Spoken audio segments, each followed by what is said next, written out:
Halo, ketemu lagi. Pada video kali ini saya akan sharing mengenai probability atau peluang. Dalam statistik ini adalah satu konsep yang sangat penting untuk kita bisa menyelesaikan beberapa kasus statistik biasanya ya. Apa itu probability atau peluang? Peluang adalah kebolehjadian atau juga probabilitas, istilah yang paling umum ya, atau kemungkinan. Nah, ini adalah cara untuk mengungkapkan pengetahuan atau kepercayaan, keyakinan bahwa suatu kejadian akan berlaku atau telah terjadi. Ya, jadi konsep ini eh, memang cukup masih membingungkan ya. Apa maksudnya ini? Bahwa suatu kejadian akan berlaku atau telah terjadi. Dan pastinya peluang ini bicara angka ya. Nah, kita akan bicara angka untuk bisa menunjukkan gambaran yang lebih jelas. Kita lihat contoh saja. Misalnya saya ada koin Rp 1000, nah 1000 rupiah itu koin. Dia kan ada dua sisi, ya kan? Ada sisi yang gambar angklung, ada juga sisi sebelahnya menunjukkan nilai dari koin kita yaitu 1000 rupiah. Nah, kalau kita lempar koin ke atas dan jatuh ke tanah, berapa besar kemungkinan yang ada di atas itu, bagian atas adalah gambar angklung. Tentu ini kalau sudah bicara berapa besar, maka yang harus kita jelaskan adalah angkanya, berapa besar angkanya. Ya, ini contoh yang pertama. Kemudian yang kedua adalah contoh sebuah dadu. Nah, ini konsep sebelum contoh dadu ya. Ini ada konsep mengenai probabilitas. Nah, kalau kita bicara rumus, maka dapat didefinisikan rumusnya seperti berikut. Misalnya kita ada peluang terjadi kondisi A, B, C, D, ya kan? Kemungkinan terjadi kondisi A, B, C, D. Nah, peluang untuk terjadinya kondisi A adalah berapa banyak kondisi A ini bisa keluar, kemudian berapa banyak macam total kondisi yang ada. Contoh lebih jelasnya mungkin seperti ini. Misalnya saya punya sebuah dadu. Ya. Saya punya sebuah dadu. Kita tahu dadu itu ada 6 sisi ya, kubus, bentuknya kubus, persegi kubus. Ada 6 sisi, yang masing-masing sisi ada menunjukkan poin-poin 1 sampai 6, 2, 3, 4, 5, 6. Nah, pertanyaannya adalah berapa peluang mata dadu 6 berada di atas setiap lemparan ya, dilempar satu kali gitu ya. Nah, maka rumusnya adalah kemungkinan terjadinya angka 6 ya, yaitu ada berapa macam event atau kondisi di mana mata dadu 6 dan ada berapa macam dari semua kejadian yang mungkin untuk sebuah dadu ini.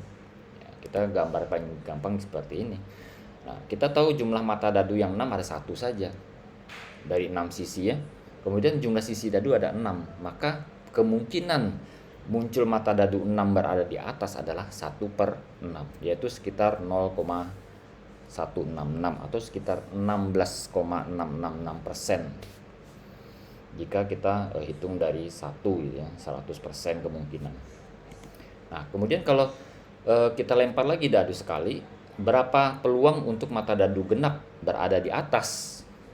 Ya. Sekarang mata dadu genap ada berapa di dalam sebuah dadu?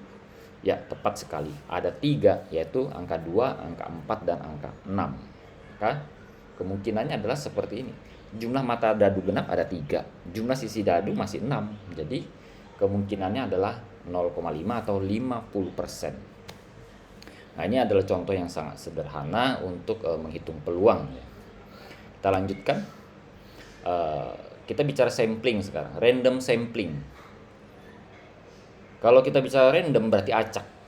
A random sample requires that each individual has an equal chance of being selected. Ya, random sample artinya adalah sampel yang memberikan kesempatan kepada seluruh populasinya, anggota populasinya memiliki kemungkinan untuk terpilih dari pengambilan sampel.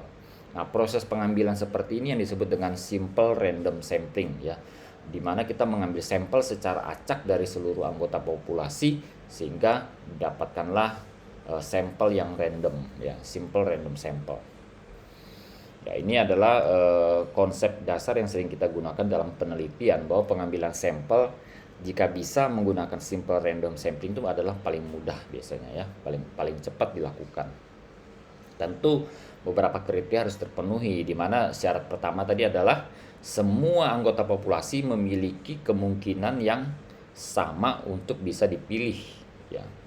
Ya, seperti contoh paling simpel adalah pelemparan dadu, di mana setiap sisi dadu itu memiliki peluang yang sama untuk keluar sebenarnya di dalam setiap lemparan dadu. Ya, atau termasuk juga mata uang koin tadi ya.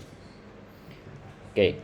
Nah, ini adalah contoh lagi yang lain, yaitu kita punya data sebanyak 10 buah data dengan nilai datanya adalah 1, 2, 3, 4, 5, 6, dan masing-masing data ini ada frekuensinya masing-masing. Dimana kalau kita lihat dari grafik ya, frekuensi paling tinggi adalah angka 4 ya kan, angka 4 ya. Dari sini saja kita sudah bisa bilang bahwa frekuensi atau peluang terjadinya angka 4 dalam pengambilan sampel jika kita menggunakan simple random sampling, pengambilan acak terhadap 10 data ini, populasi ini ya, maka pasti terpilihnya 4 itu kemungkinannya adalah paling besar karena dia memiliki frekuensi paling banyak. Dilanjutkan dengan 3, 1 dan seterusnya. Oke, sekarang kita contoh. Berapa besar kemungkinan terambil data atau dari populasi kita di mana nilai yang diambil adalah lebih dari 4. Nah, peluangnya berapa?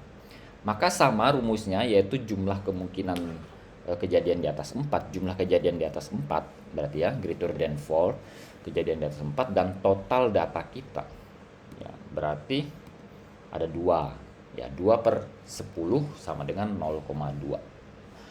Sama, kalau yang lebih kecil dari 6 ada berapa? Nah, ada 9 ya, nilai yang lebih kecil dari 6, yaitu mulai 1, 2, 3, 4, 5, 6 ya, 5. Berarti 9 per 10 sebesar 0,9 peluangnya. Peluang disimbolkan dengan huruf P biasanya, P kecil dalam kurung, itu adalah simbol untuk peluang. Kita lanjutkan.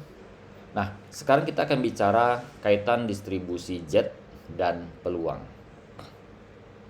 Dalam distribusi normal ya, yang kita sudah bahas pada video yang lalu, di mana distribusi normal dapat digambarkan seperti lonceng ini ya, maka nilai rata-rata itu ada di tengah ya. Dan saat kita standarisasi dengan Z distribution, maka nilai rata-ratanya adalah 0.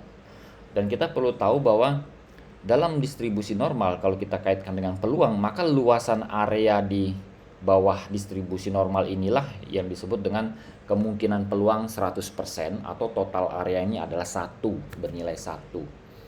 Jadi sebuah peluang dinyatakan sangat mungkin 100% kalau dia memenuhi area ini gitu.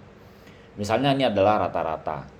Nah, berapakah peluang terambilnya data sebesar hampir rata-rata plus 3 sigma ini, 3 kali standar deviasi, itu berarti hampir 100% ya kan?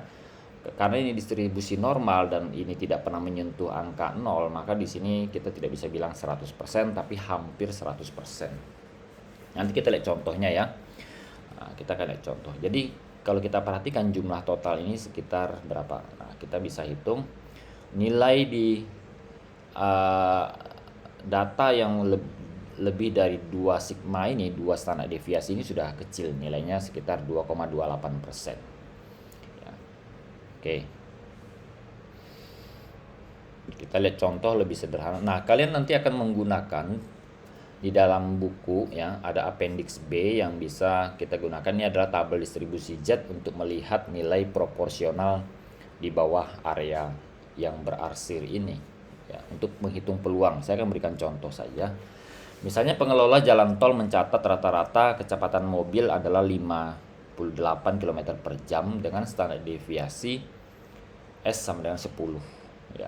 Data berdistribusi normal tentunya. Hitung berapa banyak mobil yang berjalan dengan kecepatan di atas 60 km per jam. Nah, ini adalah kita punya data rata-rata 58 km per jam dan standar deviasinya adalah 10. berapa banyak mobil yang berjalan dengan kecepatan di atas 60 km per jam. Seperti biasa kita akan menghitung nilai Z dulu. Z untuk angka 60 ini adalah sebesar 0,2, berarti dia berada di sebelah kanan dari rata-rata kita, yaitu mu sama dengan 0 ya untuk Z kita. Z sama dengan 0 maksud saya. Nah, dia berada di sebelah kanan. Kemudian kita lihat saja grafiknya. Untuk distribusi normal seperti ini, garis ini menunjukkan Z sama dengan 0,2, di mana ini ada Z sama dengan 1 kan, berarti ini kurang lebih seperlimanya gitu ya.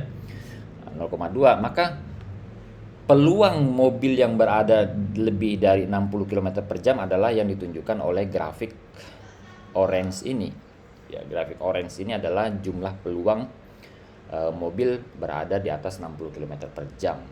Ya. Oke, kita lihat di tabel distribusi Z. Ya, kita lihat untuk proporsi Z sama dengan 0,2, ini Z-nya 0,2, maka di sebelah kanan kita bisa lihat untuk proportion intelnya yang C, yaitu grafik C, yaitu sebesar 0,4207. Artinya peluang mobil yang berada di atas kecepatan 60 km per jam adalah 0,4207 atau sekitar 42%. Ya. 42% mobil itu bergerak di atas 60 km per jam. Ya, kita bisa simpulkan seperti itu. Simple ya.